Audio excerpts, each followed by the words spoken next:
Hello दोस्तों, एक सच बताऊं, लॉ स्टूडेंट्स केस लॉ से इसलिए डरते हैं क्योंकि हमें लगता है कि हमें पूरा जजमेंट याद करना पड़ेगा। पर रियलिटी ये है कि पूरा जजमेंट तो कभी याद करना ही नहीं होता।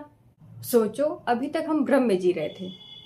आओ भ्रम से बाहर निकालती हूँ। केस लॉ को याद रखने के लिए सिर्फ 3 चीजें ही काफी होती हैं, जिसे रूल ऑफ 3 कहा जाता है। Rule number 1, fact. केस किस बात पे था, केस के अंदर प्रॉब्लम क्या थी, उसको एक लाइन में सोचो। रूल नंबर 2, इश्यू या question of law.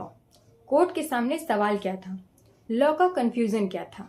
Rule number 3, principal या रेशियो। कोर्ट ने क्या डिसाइड किया और लॉ का फाइनल रूल क्या निकला। सोचो, अगर केस क्लियर है, इश्यू समझ आ गया, प्रिंसिपल भी याद है, तो एग्जामिनर खुद ब खुद इम्प्रेस्ड होता है। सबसे बड़ी गलती क्या होती है? डेट याद रखना, जजेस का नाम याद रखना और पूरा का पूरा पैराग्राफ याद करना। मैं आपको एक स्मार्ट टिप बताती हूँ। एक नोटबुक रखो, केस लॉ डायरी।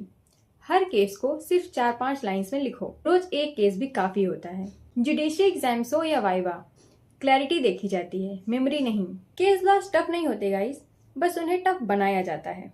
एक बार समझने का तरीका आ गया तो फिर डर भी चला जाता है। अगर आप लॉ स्टूडेंट हो और लॉ को बिना फियर समझना चाहते हो तो फॉलो करो लॉ विथ रोशनी। यहाँ रट्टा नहीं, लॉजिक चलता है।